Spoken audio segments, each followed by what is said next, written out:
Bueno, creo que es quizá la paradoja más cruel de la mente humana. A ver, nuestro cerebro evolucionó durante milenios para ser, digamos, la máquina definitiva de resolución de problemas.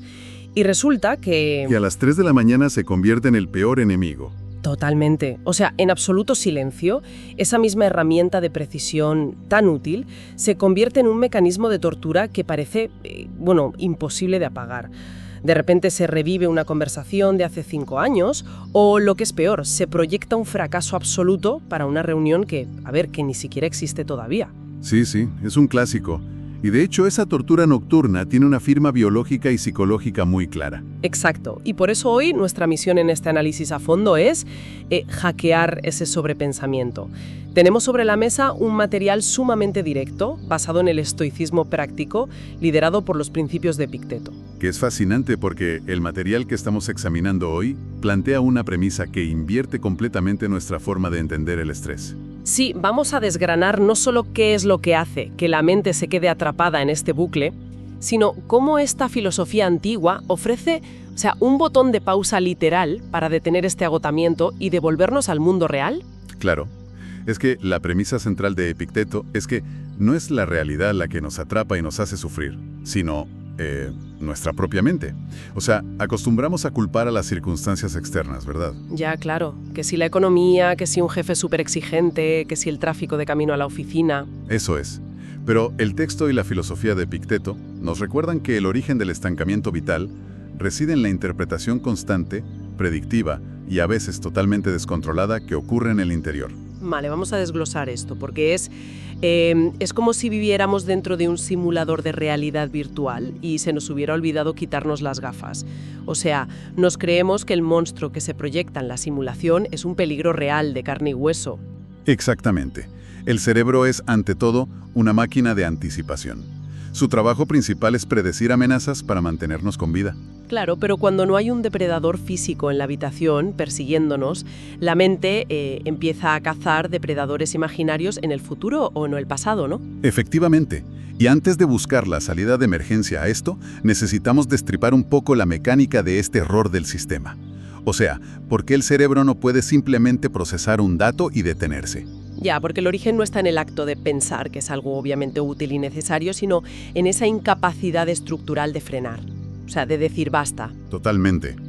Y el origen de esa incapacidad es, básicamente, nuestra intolerancia neurológica a la incertidumbre. El cerebro humano consume muchísima energía y detesta no saber qué va a pasar. Porque, evolutivamente, lo desconocido era sinónimo de muerte segura. Tal cual. Entonces, para calmar esa angustia, la mente intenta generar una especie de ilusión de control. Ah, la famosa ilusión de control. Sí, intenta controlar los resultados de un proyecto, las opiniones de todo el círculo social o incluso la trayectoria entera del futuro a 10 años vista. Y la revelación dolorosa que expone nuestra fuente es que, claro, al enfrentarse a la innegable realidad de que nada de eso está bajo control absoluto, el sistema colapsa. Y genera pánico. O sea, aquí es donde se pone muy, muy interesante. Porque para visualizar esta ilusión de control, a mí me gusta pensar en una mecedora. ¿Una mecedora? A ver, explícame eso. Sí, fíjate. Da una sensación de movimiento espectacular, quema muchísima energía, mantiene todo el cuerpo ocupado, pero, no avanza ni un milímetro. Ya te entiendo. Uno se baja de la mecedora después de 2 horas y sigue exactamente en la misma baldosa de la habitación. Y el sobrepensamiento hace lo mismo. Piratea el sistema de recompensa del cerebro, haciéndonos creer que, al darle 1000 vueltas a un problema, estamos, entre comillas, trabajando en él. Es una analogía buenísima. Describe perfectamente el síntoma. Aunque si miramos la mecánica pura desde el punto de vista del peligro que supone, es casi más parecido a lo que ocurre en la aviación cuando un avión entra en pérdida. Uy, o sea, cuando pierde sustentación y empieza a caer. Exacto. Si un avión pierde sustentación y el morro cae de repente, el instinto primario y aterrorizado de un piloto inexperto es tirar de los mandos hacia atrás, hacia sí mismo. Más fuerza ejerce, pues peor es la pérdida de sustentación y más rápido cae el avión. O sea, el intento desesperado de forzar el control es paradójicamente lo que destruye el control. ¡Qué fuerte! O sea que el sobrepensamiento es tirar del mando hacia atrás con todas nuestras fuerzas mientras caemos en picado. Literalmente. La contraintuitiva y única forma de salvar el avión en esa situación es Soltar la presión. Empujar el mando hacia adelante, ¿no? Exacto. Empujar hacia adelante, dejar que la gravedad actúe por un segundo para que el aire vuelva a fluir por las alas y entonces, y solo entonces, recuperar el vuelo. Un momento. A ver, si llevamos esto al extremo de la planificación diaria, surge una fricción lógica, porque es innegable que la anticipación nos mantiene vivos y solventes en el día a día. ¿Dónde trazamos la línea? Es una pregunta clave, sí. Porque ¿en qué momento la planificación financiera responsable o la estrategia para una empresa dejan de ser una herramienta de vuelo útil y se convierten en ese piloto aterrado tirando de los mandos hacia atrás, hasta estrellarse? Lo fascinante aquí es ver la diferencia en la operatividad de la acción. O sea, planificar es una función ejecutiva que está orientada siempre al presente. Vale, entiendo. O sea, acciones concretas. Claro. Si se va a hacer un viaje, planificar implica reservar el hotel hoy, comprar el billete hoy y revisar que el pasaporte no esté caducado hoy. Son acciones completamente cerradas. Ya, mientras que sobrepensar, digamos que carece de puntos de acción. Exacto. Es quedarse despierto de madrugada imaginando qué pasaría si el avión tiene una avería técnica sobre el océano o si el hotel se incendia de repente. O si hay una huelga mundial de transportes justo ese día. Eso es, escenarios sobre los cuales no existe absolutamente ninguna palanca de acción en el presente. O sea, la planificación termina siempre en un verbo ejecutable. Y el sobrepensamiento termina en un signo de interrogación infinito. Qué buena forma de verlo. Entendido. Planificar requiere ejecutar y cerrar la carpeta. Y sobrepensar requiere estancarse. Totalmente. Entonces, si el diagnóstico es que estamos tirando de esos mandos hacia atrás, intentando controlar los escenarios incontrolables, pues necesitamos soltar el volante. Y aquí es donde la inmersión en nuestro texto nos presenta la auténtica navaja suiza de Epicteto. La gran dicotomía del control. Eso es, la dicotomía del control. Que es el pilar maestro de la supervivencia emocional estoica. Y mira, la premisa es de una elegancia binaria implacable. Dice que en el universo existen cosas que dependen de nuestro esfuerzo directo y cosas que no. ¿Fin? Es que suena muy simple, pero llevarlo a la práctica es otro tema. Claro, porque el agotamiento mental epidémico que sufrimos hoy en día no es realmente un problema de exceso de trabajo físico, o sea, es un problema de asignación de recursos mentales. Despilfarramos una cantidad de energía brutal. Infinita. Una cantidad de energía cognitiva intentando alterar hechos pasados que ya pasaron, prevenir eventualidades futuras que son imposibles de predecir. Y sobre todo, y esto es muy común, intentando moldear las opiniones de terceras personas. Ya, es como...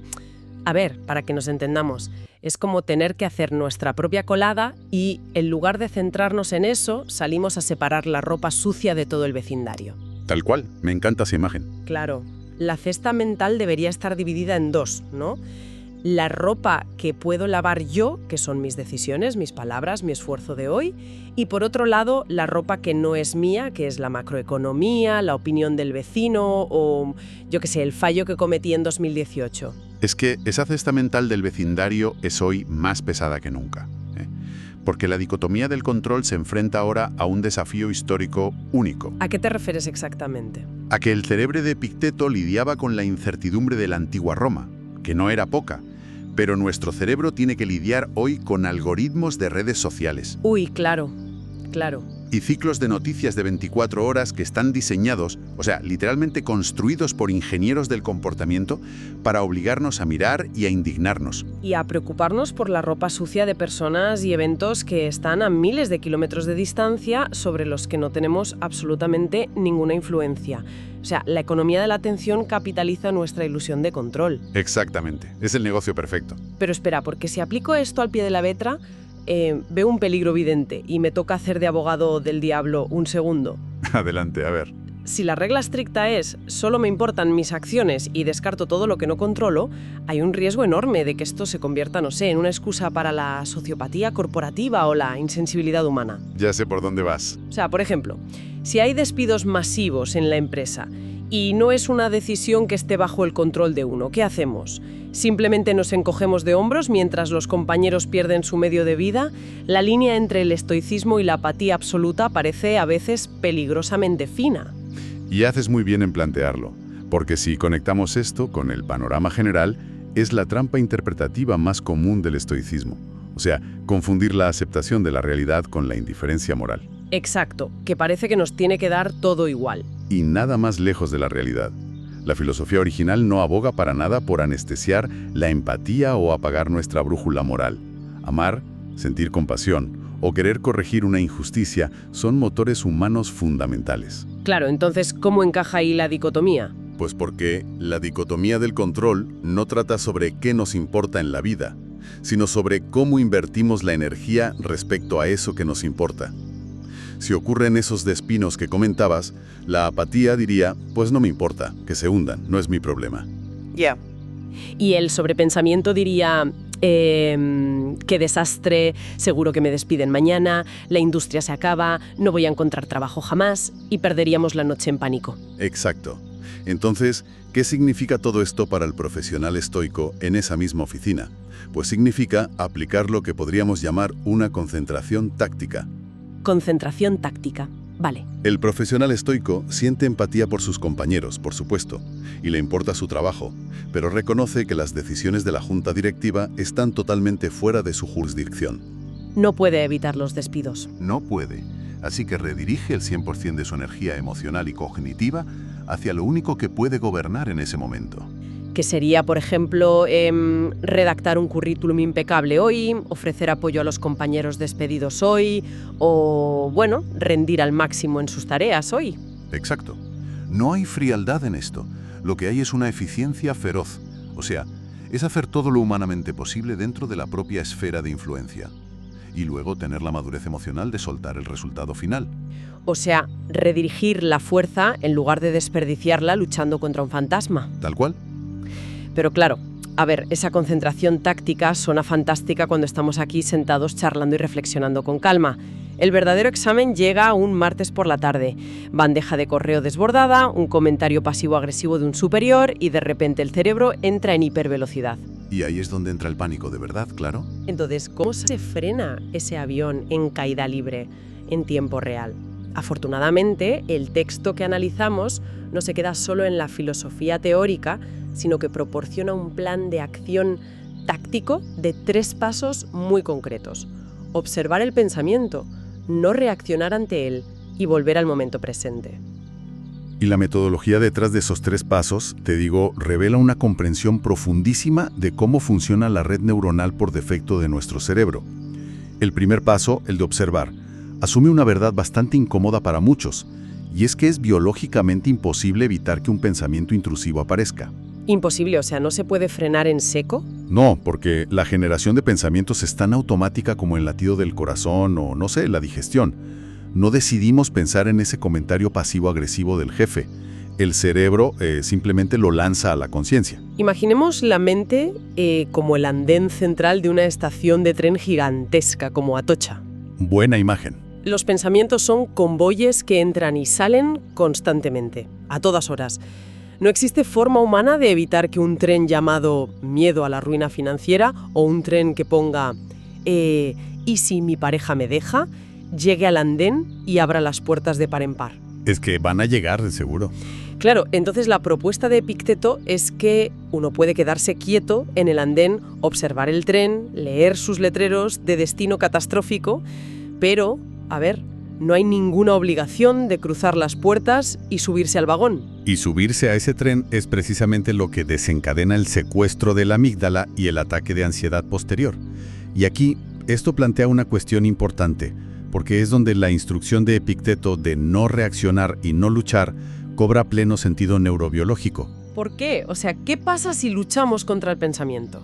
Pues que si intentamos suprimir a la fuerza el tren, o sea, si nos gritamos mentalmente, no debo pensar en el comentario de mi jefe, estamos activando lo que en psicología clínica se llama el proceso irónico de control mental. Ay, claro, esto es como el clásico experimento del oso polar blanco. Si a alguien se le prohíbe pensar en un oso polar blanco, su mente no podrá ver absolutamente otra cosa durante los próximos 10 minutos. Exactamente, es ese mismo mecanismo. Y es fascinante, porque cuando el cerebro recibe la orden estricta de suprimir un pensamiento, divide su esfuerzo en 2 sistemas distintos. Un operador, digamos, busca distracciones activamente.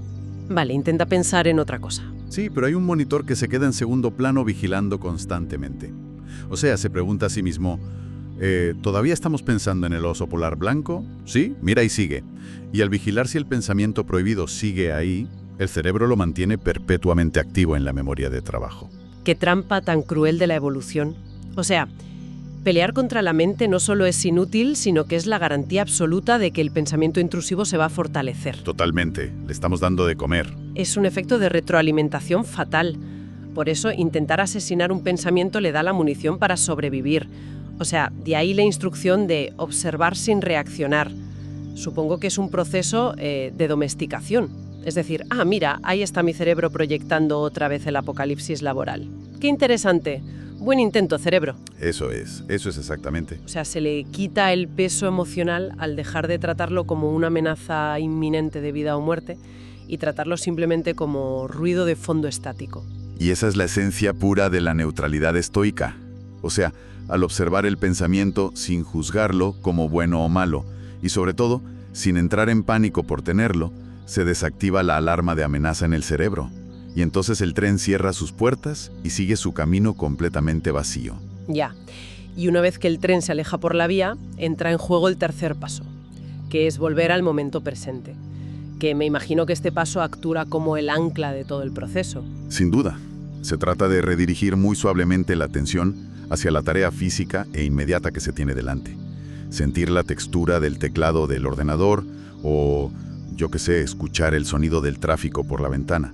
Concentrarse en el siguiente párrafo que hay que redactar en el curro. O sea, se retira la energía de la simulación virtual, de esas gafas de las que hablábamos al principio, y se invierte en la única dimensión temporal donde realmente se puede operar, que es el ahora. Efectivamente, el ahora. Y esto cierra el círculo de nuestra exploración de forma brillante, porque el objetivo de este entrenamiento no es convertir a nadie en un robot sin imaginación, ni extirpar la capacidad humana de prever escenarios. Sería absurdo. Claro que no.